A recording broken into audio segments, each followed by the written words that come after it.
eu tenho 36 anos, eu sou a filha do meio, de uma família que inclusive foi criada aqui pertinho no ABC. E acho que um dos pontos muito importantes para minha família, tenho uma irmã mais velha, tenho um irmão mais novo, e tanto para mim e para minha irmã, a gente recebeu um incentivo muito forte desde que a gente era criança do meu pai, no sentido de, olha, quando você crescer, você quer casar, você quer, enfim, né, ter filhos e tal, mas seja independente, tenha seu próprio dinheiro, não dependa de homem nenhum para financeiramente, né, quero dizer. E esse é o primeiro grande incentivo que a gente recebe, né, porque a família é o nosso principal. E eu digo assim, quando eu falo família, gente, é tudo que a gente considera família, né? Às vezes a gente é criado pela avó, pela tia, pelo amigo, então amigo da família. Então, ter esse incentivo desde pequena fez uma grande diferença para mim, na minha trajetória, né? E eu sempre fui a amiga super feminista, não, vamos lá, brigar pelos nossos direitos, vamos lá, gente. Mas eu vou contar um pouquinho da minha história, que foi quando eu assumi a Lei Essa Estação. Porque aí, quando acontece com a gente algumas coisas, pega de um jeito que é diferente. Então, eu ajudava muito a minha antecessora, que é a outra country manager que a United tinha no momento. E eu era meio que o braço direito dela em algumas coisas. E quando ela decidiu partir para outra oportunidade no mercado, ela ia me indicar para ser antecessora dela, para ser a sucessora dela, né? E a primeira coisa que veio na minha cabeça, eu venho de marketing, tá, gente? Eu era gerente de marketing na United. E eu estava organizando minha carreira para um outro caminho. Queria ir para fazer carreira internacional, ir para matriz e tudo mais. E assumir a estação é uma coisa que nunca passou pela minha cabeça. E aí ela foi e me falou, já que eu estou saindo para uma oportunidade no mercado, você não quer? Vou indicar você para assumir a estação. Aí a primeira coisa foi o susto, né? Me recoloquei na cadeira e falei, eu não estou preparada, né? E eu chamo a atenção principalmente para as mulheres aqui, também para os homens líderes, porque, em primeiro lugar, a gente nunca está preparado para nada, porque se a gente já estivesse preparado, eu já estava nessa cadeira, né? E acho que é importante apontar alguns índices, e, gente, não, vou para provar que não é mimimi, tá, Ale? Vou trazer alguns dados, tá? Então, assim, as mulheres, a gente ganha 30% a menos do que os homens para desempenhar a mesma função, né? E a gente vê que ao longo dos últimos anos isso não mudou.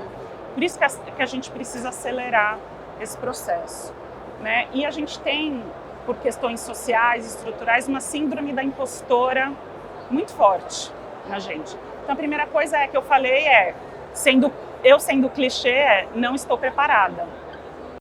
E a pessoa, a minha líder naquele momento falou, não, Jaque, eu acho que você está sim. E aí ela ficou insistindo tanto, e aí eu falei, quer saber, eu não vou me indispor com a minha chefe, mas não vai passá-la pela matriz, essa minha indicação, que era o chefe dela.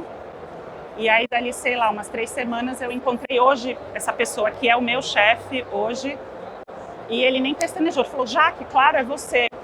Aí já começou a me dar aquela dor de barriga, sabe, Ale, porque estava se materializando. E aí depois eu tinha que passar ainda por mais uma aprovação, né, lá na matriz. Então eu fiquei 3 meses como interina, mas tendo certeza que não ia se concretizar, que não ia ser efetivada. Eu falei, vou aproveitar, vou aprender tudo que eu tenho para aprender nessa posição e vou voltar aqui para o meu plano original, né? E aí um dia eu estava lá na matriz, a nossa matriz é em Chicago, e eu acabei de chegar lá, coloquei minha mochilinha na mesa, aí o nosso VP Global falou, Jaque, vem aqui, vamos conversar um pouquinho. Falei, tá bom.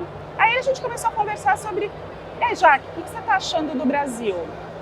Aí eu falei assim, eu acho isso, aquilo, falei das oportunidades que eu estava vendo nessa posição, tal, da minha visão.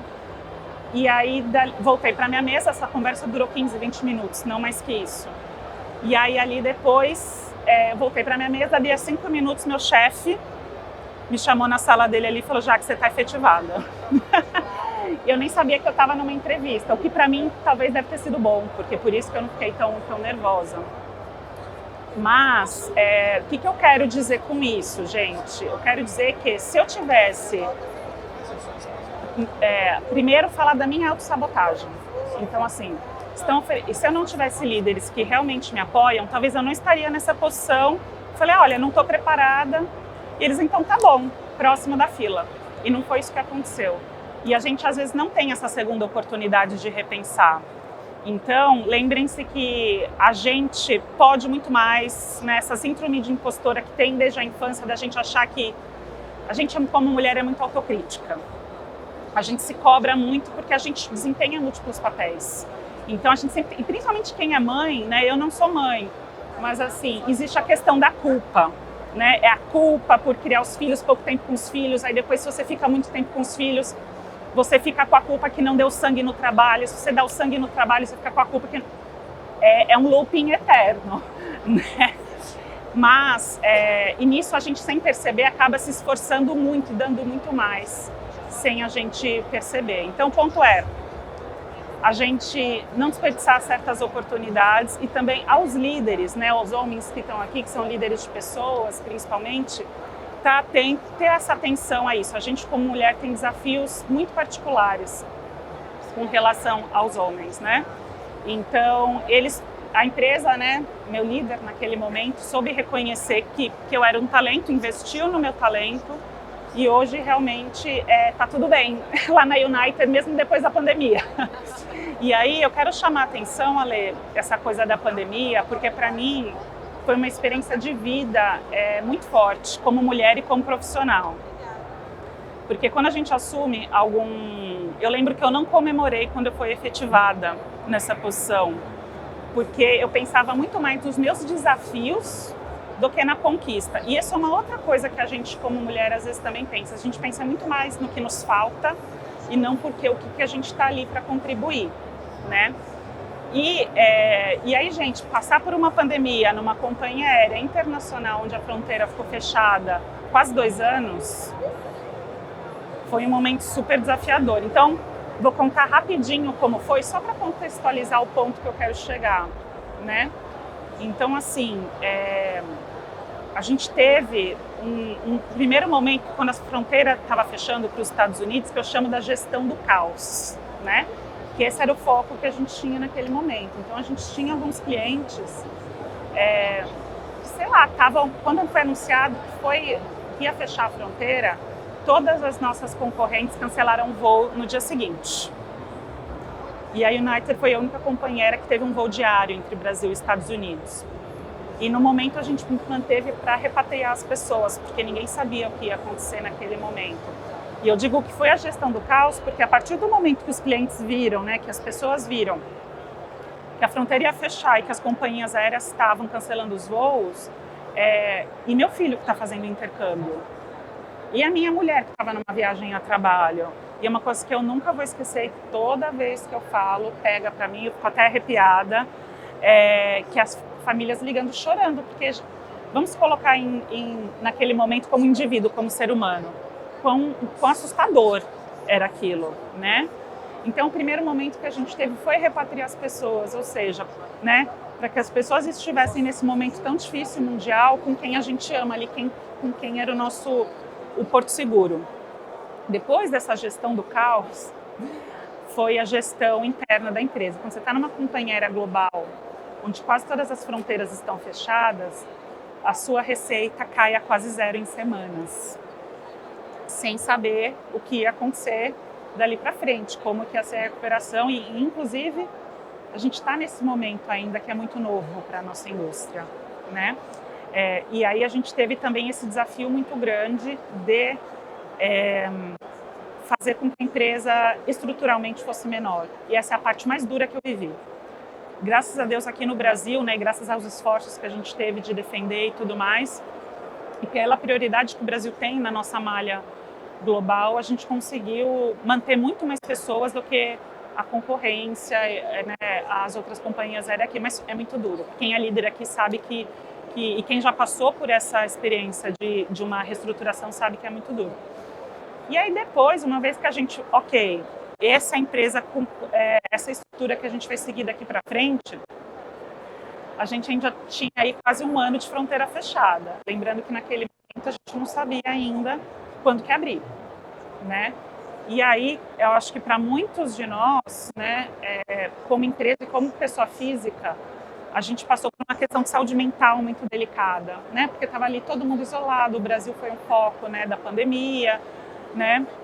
E aí foi esse o momento que até para estimular a equipe, que assim, apesar, eu estava falando, acho que era quase dia antes, né? Porque a United faz parte nós somos uma companhia multinacional, né? Mas eu digo que eu aqui no Brasil, responsável pela estação, eu vejo a nossa estrutura como uma startup. Então, assim, muitos recursos que eu tenho que buscar, sou eu que vou atrás. A adaptação, não só de estratégia, mas de produto mesmo que a empresa realiza, a gente faz a nossa adaptação aqui. Então, eu brinco que eu sou a responsável tanto por ter certeza que o lixo da coleta seletiva é aquele mesmo, como defender o P&L e trazer mais recurso aqui e vender o Brasil lá na matriz, né? E por que eu estou falando isso agora, nesse momento? Porque quando você está passando por uma crise desse tamanho, não tem guideline que vem da matriz, gente, para você seguir, né? Então, eu contei, sendo bem sincera, em 80% do tempo comigo mesma, para estabelecer algumas coisas, como a gente ia se comunicar com os clientes, como que a gente ia manter uma equipe dentro do que a gente podia, minimamente saudável e ativa, né? E aí, enfim, a gente começou a trabalhar juntos. Olha, a receita não está chegando agora, mas como que a gente pode se preparar para quando essa receita estiver aqui? Porque a gente imaginava que ia ter um boom de demanda uma vez que a fronteira fosse aberta, e foi isso que aconteceu. Mas a gente precisa estar preparado para isso. Se a gente voltar, né, a trabalhar como a gente estava em 2019, no final de 2021, com tanta mudança que o mundo mudou, a gente ia ser uma empresa extremamente desatualizada e a gente perder muita oportunidade de negócio e seríamos muito despreparados para atender esse novo momento do nosso setor. Então, a gente começou a desenvolver alguns projetos junto com a equipe. Quais são os tiers de cliente, por exemplo, que a gente precisa estreitar relacionamento? Quais são os tiers de cliente que a gente nunca conseguiu se aproximar? Agora está todo mundo disponível a um call de distância, que as pessoas não estão se vendo, né, pessoalmente. Então a gente começou, sabe aquelas ideias novas que a gente nunca teve tempo para implementar? E também eu digo assim, que é um enorme aprendizado, porque quando você está num momento normal de demanda, alta demanda, que é como a gente estava em 2019, 2019 foi meu primeiro ano nessa posição, foi um dos melhores anos da United no Brasil. 2020 a gente teve os 2 primeiros meses de 2020, foram excelentes também. Então assim, como que a gente vai se preparar, né? Então, assim, nesse momento onde está tudo indo lindo de negócio, a gente não consegue ver alguns problemas que a empresa tem. Ou a gente não prioriza alguns problemas porque tem uma outra coisa mais urgente ali, Ale, para a gente resolver. Só que quando a água está rasa, muita coisa emerge. E esse é o momento que a gente teve para atuar. E foi, então, eu digo que a gente nunca trabalhou tanto, gente, com a receita tão baixa, tá? Mas, assim, isso teve um impacto muito importante para a gente, porque quando a fronteira abriu em 2021, novembro de 2021, a United era a primeira companhia aérea e líder em market share em oferta de voos. Foi a primeira vez que isso aconteceu na nossa história em 30 anos de operação aqui no Brasil, tá? E por que eu estou falando isso para vocês? Não quero nem ser arrogante, mas por que eu falo? Porque eu comecei a fazer as coisas naquele momento sem guideline, né? A fazer as coisas que eu achava certo. Eu coloquei a minha liderança, comecei a colocar as minhas ideias sem medo, ali sem guideline, sem síndrome da impostora, sem medo de agradar, sem receio de não agradar, que é uma das coisas que a gente tem, porque eu estava nova naquela posição. E aí eu comecei a fazer as coisas, às vezes algumas pequenas coisas, e eu comecei a ver que as coisas começaram a dar certo. E aí comecei a ver que as coisas estão certas, e as coisas que eu estava fazendo aqui no Brasil que estavam certo, eu comecei a dividir com meus colegas da América Latina, porque eles estavam passando por alguns problemas similares.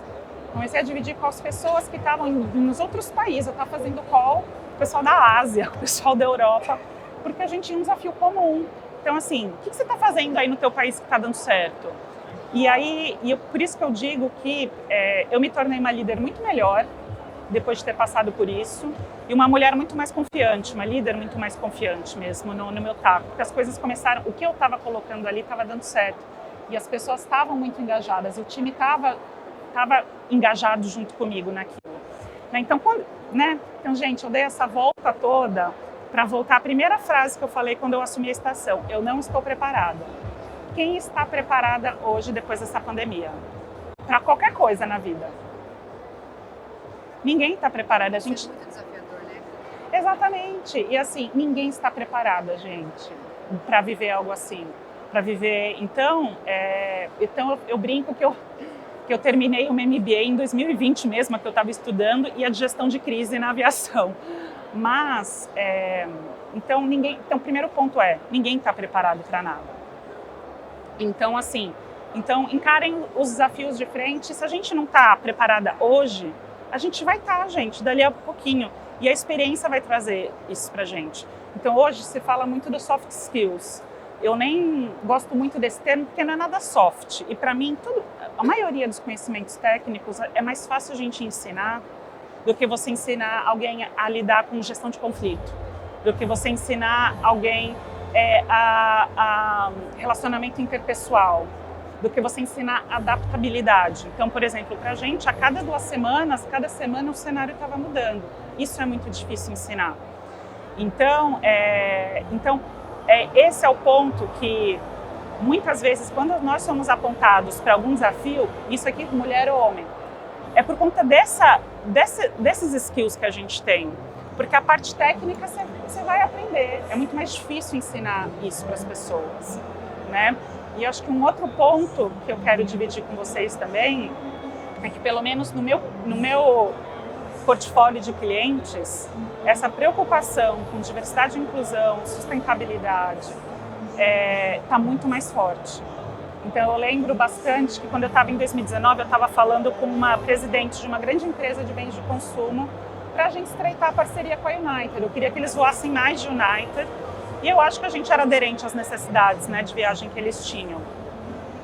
E eu nunca vou esquecer, essa presidente, ela sentou comigo e falou assim: Jaque, acho muito legal esse desconto aqui que você vai me oferecer, é bem bacana esse status para o teu programa de fidelidade, mas eu quero saber o que você está fazendo em diversidade e inclusão, porque a gente aqui só trabalha com empresas que compartilham os mesmos valores que a gente.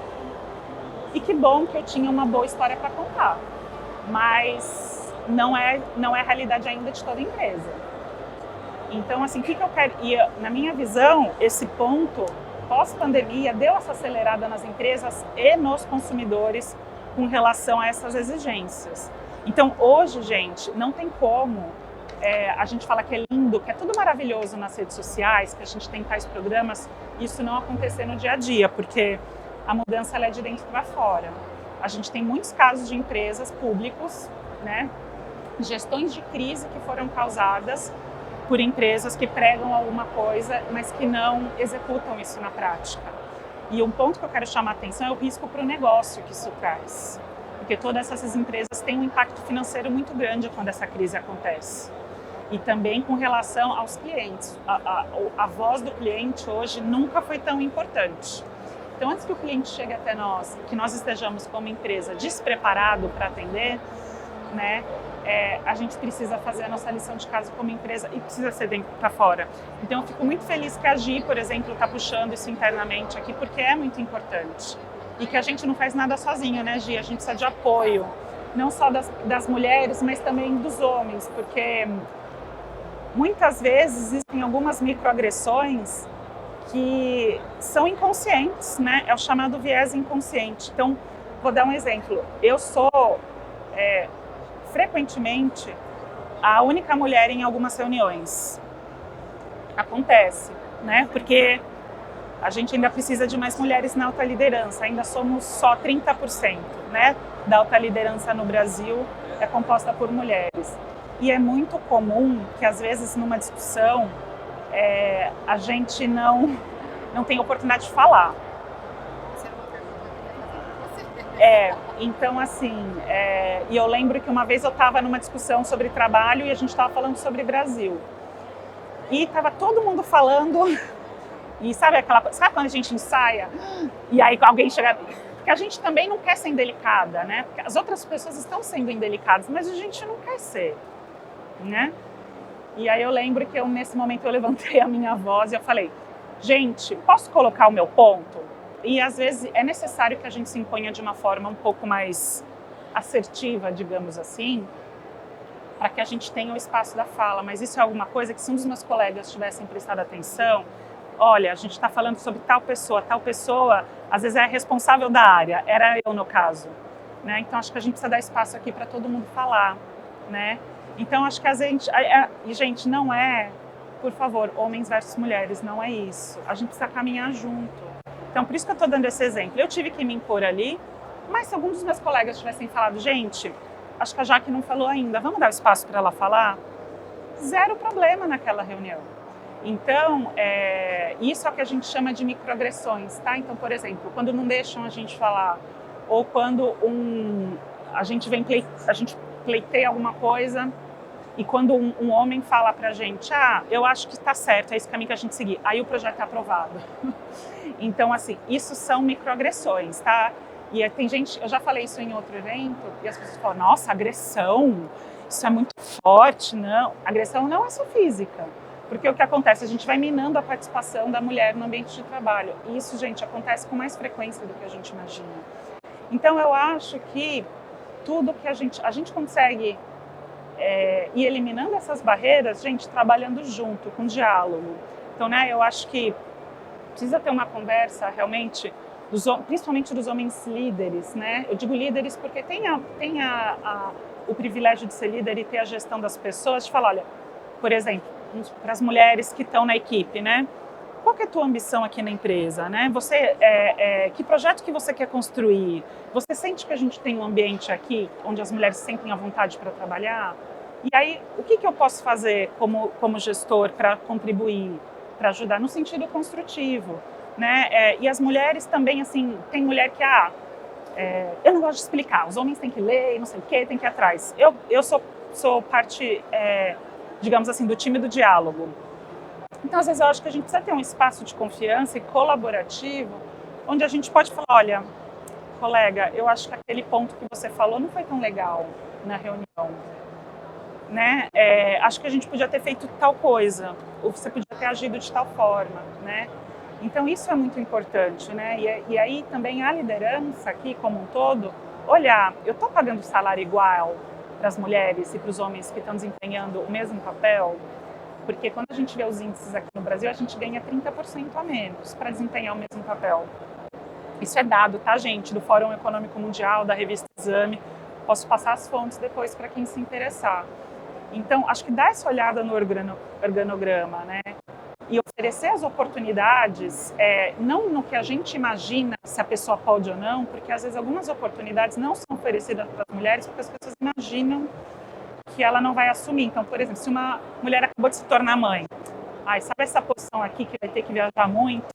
Acho que eu nem vou falar para ela, porque ela não vai conseguir, não é o momento para ela. Quem define isso é a própria mulher.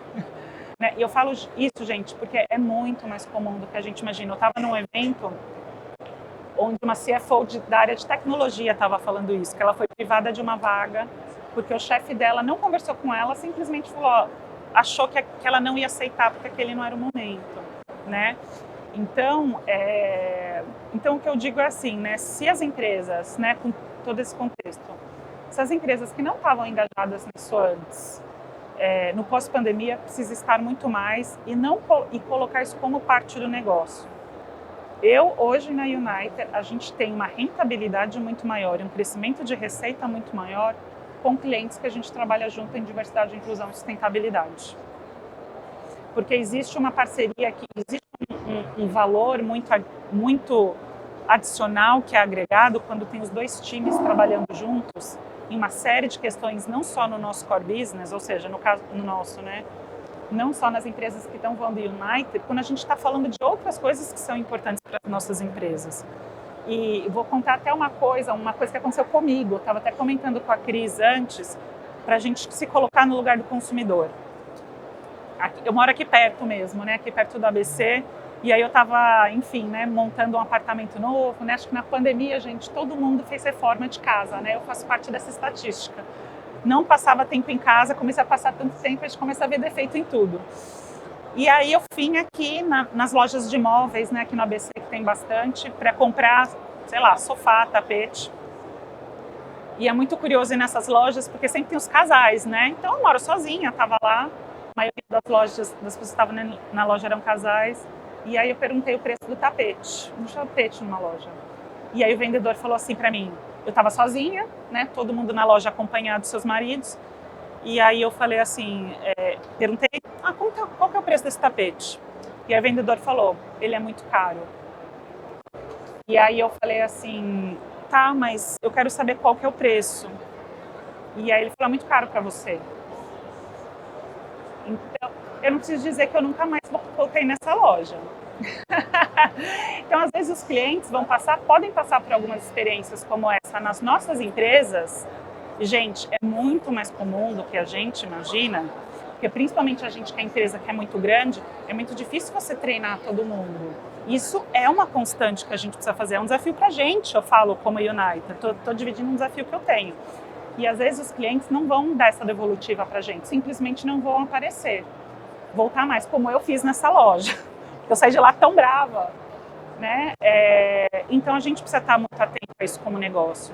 Mas essa mudança precisa acontecer de dentro para fora, porque se a gente como empresa não estiver preparado para ter essa discussão com os clientes vão puxar isso e a gente vai perder negócio por causa disso. Porque se o seu concorrente estiver muito avançado nisso, com comparação com a autoavaliar, tenha certeza que esse cliente vai para a concorrência.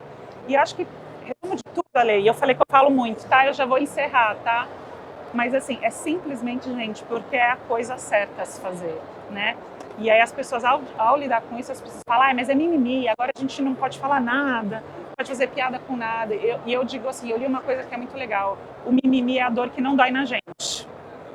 Então assim, eu já que nunca vou saber o que é ser uma mulher negra, não dói, mas eu tenho certeza que, pelo que eu leio, as mulheres negras passam por muito mais desafios do que eu. Se eu ganho 30% a menos, as mulheres ganham, brancas, né? As mulheres como um todo, ganham 30% a menos que os homens brancos para desempenhar o mesmo papel, as mulheres negras ganham 60% a menos.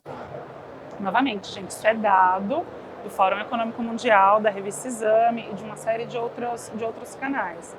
Então, a mimimi é que só estava doendo muito naquela pessoa e finalmente agora, com as redes sociais, ela pode falar para todo mundo, né, que incomoda. Eu acho que quanto a gente precisa trabalhar a empatia e a dor que dói no outro não vai doer na gente da mesma forma, mas dói na outra pessoa. E a gente precisa estar muito atento a isso, novamente, porque é a coisa certa a se fazer e porque não é nem mais um diferencial competitivo, tá, gente? É o que a gente precisa fazer hoje como negócio. Isso mesmo. Isso aí, Ale. Isso aí. Alguém tem alguma pergunta para Jaqueline?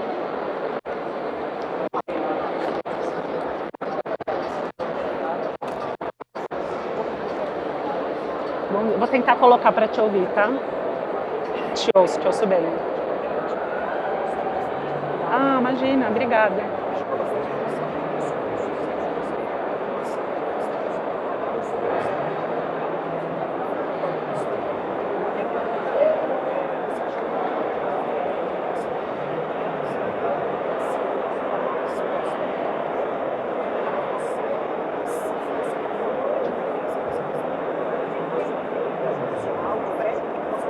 Sim, obrigada pela sua pergunta, foi ótima.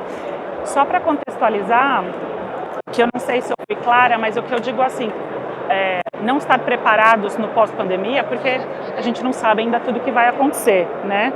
O que eu digo é que, assim, a gente não tem como a gente estar preparado com uma série de coisas que estão fora do nosso controle né? Então a gente está vivendo esse momento muito novo, tá? Então, só para dar esse contexto. Sobre a questão do protagonismo feminino durante a pandemia, sim, e também são dados, né? Novamente, quem tiver interesse, eu posso mandar depois a pesquisa, mas a consultoria da McKinsey fez uma pesquisa do protagonismo feminino pós-pandemia, ou durante a pandemia, e realmente as líderes mulheres se sobressaltaram exatamente por relação a por conta desses skills de ter jogo de cintura. Então, o que acontece? A gente desempenha múltiplos papéis, né? Quem é mãe, quem cuida da casa, ou, por exemplo, eu não cuido de filhos, né? Eu não sou mãe, mas eu tenho a gestão dos meus pais, né? Alguém depende de mim. Então, assim, talvez por exercitar mais certo jogo de cintura, as mulheres se sobressaíram, também por estar mais atentas com relação a, digamos assim, ser mais sensíveis à saúde mental da equipe, a preocupação com a equipe nessas questões. Então, realmente, por essa pesquisa que a McKinsey fez, que foi a que eu encontrei que é mais detalhada e que fala mais sobre isso. Realmente, só que qual que é o interesse? Qual que é o curioso, digamos assim? E um curioso que não é tão legal, né? A gente vê que as mulheres se sobressaíram, mas ao mesmo tempo foram as mais demitidas ao longo da pandemia, e o pouco da conquista que a gente conseguiu, né, em termos de liderança também caiu nisso. Então, por exemplo, nesse processo de reestruturação de muitas empresas, a gente vê que as mulheres foram muito mais demitidas do que os homens e a gente retrocedeu em alguns avanços. Então, assim, é um ponto para a gente prestar atenção e pensar junto, né? Então, enfim, um dos desafios que a gente precisa avançar juntos, aí como empresa e como sociedade.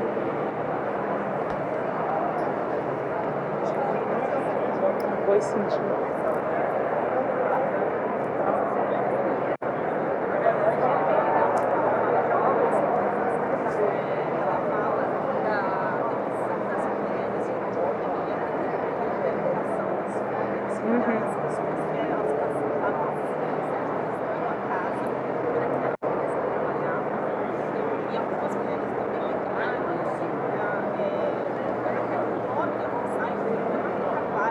Exatamente. Só que essa mulher tinha guarda das assistentes da casa, das escolas, o fechamento, elas saíram, os homens e elas agora conseguem. Isso aí. O delas caiu mais ainda o salário. Elas saíram do período de 30%, hoje quando chegar a 40%. Então essa redução não vai acontecer agora, porque existe estabilidade, a responsabilidade das mulheres. Muito boa, né? E ela fala exatamente disso, de que a grande vantagem da mulher opção que a mulher deu, foi hoje as mulheres opções, ela consegue ter uma responsabilidade da equipe dela e dela também, apesar de ela ser ligada, ela sabe que ela se manter agora, ela está cargo dela. Sim. Ela administra as funções dela e as funções dela está a favor da pele. E que esse era um dos maiores desafios, né? E Cíntia, excelente colocação. Posso só fazer uma pontuação sobre o que você falou? Olha, a Cíntia falou um ponto e realmente, né? Então, assim, o que essa pesquisa da McKinsey fala? Que as mulheres estavam estressadíssimas, muito próximas a um burnout. Porque é o que você falou, né? Tinha a loucura acontecendo no trabalho, né? E todo mundo estava vivendo sua loucura particular. Né? Tinha a questão né, da casa, dos filhos, e aí você falou um ponto interessante, Cíntia, você falou, mas aí não tinha mais ninguém, né? Às vezes assistente de casa que a gente tem não estava lá e a escola não estava. Mas e os pais das crianças? Mas o que é o ponto que eu quero chamar a atenção, né? Porque a gente como empresa, gente, é um reflexo da sociedade mesmo. Né? E aí vem essa questão do viés inconsciente. Então, já é esperado que a mulher cuide dos filhos, né? Já é esperado que a mulher faça esse equilíbrio entre... Ainda bem que está sendo revista muito essa questão de paternidade mais ativa, né? Hoje tem muito mais fontes de informação sobre isso, está sendo bem desafiado, digamos assim. Mas assim, então... Por que a mulher não estava ali com apoio, com uma paternidade ali tão ativa, né? E aí o que acontece? As mulheres, muitas delas pediram demissão porque realmente não aguentavam, estavam estafadas, porque é uma jornada de trabalho que não acaba, porque tem o trabalho, aí tem em casa a gente trabalhou acho que muito mais do que no escritório, né? Tinha a questão dos filhos, e o homeschooling ainda, quem tinha filho na escola, fazer as lições, tudo mais, mas essas tarefas são muito esperadas da mulher. Então acho que a gente tem essa oportunidade de, como sociedade, mesmo como os parceiros, né, de dividir isso, né, de ter essas discussões, senão realmente a gente retrocede muito, né, Cíntia, nesses poucos avanços que a gente teve. E só um ponto, né, só pela uma pesquisa do Fórum Econômico Mundial, né, por que é importante a gente acelerar esse processo? Porque a gente só vai atingir paridade salarial nesse ritmo em 200 anos.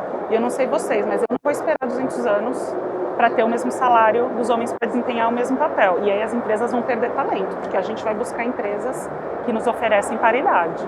Então, né, tá aí, tem outro desafio aí pra gente trabalhar. Já, no final da hora, a gente tem uma equipe que é protagonista. O protagonismo do grupo são as meninas da comercial, eles fazem um excelente trabalho. As meninas do comercial. E alguém tem mais alguma pergunta para já? Já que eu tenho uma pergunta. Eu sei que você respondeu, mas eu queria assim, que você falasse, porque no nosso mundo automotivo é comum ter uma mulher na sala, vários homens. Sim. Como que eu devo mostrar essa autoridade? Porque às vezes eu falo uma coisa e a mesma coisa a outra pessoa fala em cima. Contrariando, na verdade, mas com outras palavras dizendo como que eu posso me tornar assim autoridade ali no meio. Ale, tem algum passo? Ale, é muito legal essa sua pergunta, tá? Mas o que eu quero dizer? Esse papel não é só nosso, tá? Existem, digamos assim, alguns mecanismos que a gente pode desenvolver, mas esse é um problema da empresa, não é das mulheres, tá? É um problema da empresa. Se a gente não está dando espaço para as mulheres... Ai, perdão, gente, sou desastrada, tá? Se a gente não está dando como empresa espaço para as mulheres desempenhar o papel delas, existe um grande problema, tá? E aí por isso que a gente precisa trabalhar junto sobre isso, tá? Mas, o que eu te digo, Ale, eu acho que, primeiro, esse movimento que vocês estão é muito interessante de criar um grupo onde mulheres apoiam mulheres. Isso é muito importante. Mas eu digo que a gente precisa ter homens nesses grupos também. Não pode ser um grupo só com mulheres, tá? Porque se os homens, né, detêm boa parte das decisões, se são os homens com os quais a gente tem um desafio maior, a gente precisa ter os nossos aliados ou alguns sponsors. Então, acho que esse é um ponto. A gente precisa estar todo mundo na discussão. Porque a gente, como mulher, na maioria das vezes, a gente vai saber o que precisa ser feito para as coisas mudarem. O que a gente precisa é engajar quem não está na mesma página com a gente. Então, eu tenho um grande problema quando nas conversas de diversidade só tem mulher. Só tem mulher ou pessoas negras nesses grupos de diversidade. A gente precisa ter todo mundo, gente. Todo mundo precisa ser parte dessa conversa. Tá? Mas o que eu te digo, além desse grupo, então primeiro é importante porque a gente precisa quebrar isso de que mulher não apoia a mulher, que a mulher vê outra como rival. Já foi, gente. Isso está muito ligado à personalidade e não a gênero. Existem pessoas mais competitivas, existem pessoas mais agressivas, mas isso não é algo mulher, isso é uma coisa pessoas, personalidade. Mas eu digo, Ale, que uma coisa que me ajudou muito na minha carreira e que eu acho que é muito transformador é um programa de mentoria. Porque o que acontece? A gente tem essa troca entre mulheres líderes com as mulheres que ainda não são líderes, mas que querem ser, é muito rica. Porque esses caminhos das pedras, se a gente tem alguém que já passou por isso e que nos ajuda a não passar, vale muito. Então, no meu primeiro ano nessa posição, eu tive uma mentora. E aí no segundo ano eu fui mentora. Então fui mentorada e depois eu fui mentora. E no processo, quando você é mentora, você aprende demais. Então eu acho que ter alguém de confiança, e essa mentora, gente, não precisa ser alguém, se não tem um programa estruturado ainda na empresa, quem que é alguém no teu círculo de confiança? Pode ser alguém que, sei lá, que não trabalha com você, mas alguém que tem qualidades com as quais você quer aprender, com quem você possa trocar. Eu, por exemplo, gente, eu sempre peço ajuda. Então, por exemplo, uma das mentoras para mim é a minha irmã. Então, assim, minha irmã mais velha é uma das pessoas que eu troco. Olha, estou passando por isso, o que você acha disso, que não sei o que e tal. Então, escolher alguém de confiança, onde você possa abrir sua vulnerabilidade, que você sabe que você vai dividir, que não vai ser julgada, ajuda muito. E eu acho que, só para finalizar, Lê, acho que no dia a dia tem algumas coisinhas. Então, né, eu dei esse exemplo, né, naquela reunião. Então, às vezes a gente precisa levantar mais gente. Eu sou a pessoa responsável pelo Brasil, eu gostaria de comentar nessa reunião. Se a gente, os homens podem dar esse toque para, né, chamar as pessoas ali, olha, tá atentos a isso, né? E eu acho que a gente também pode abrir espaço para nossas colegas, né? Eu acho que sororidade é muito importante. Então, por exemplo, Ale, a gente está numa reunião onde você quer falar e eu percebo que você não quer falar, eu percebo que você quer falar e você não tem espaço, aí a Gi, que está naquela reunião, pode falar assim, gente, eu acho que a Ale tem algo a dividir. Sabe, a gente está atento às nossas colegas também? Eu acho isso bem importante.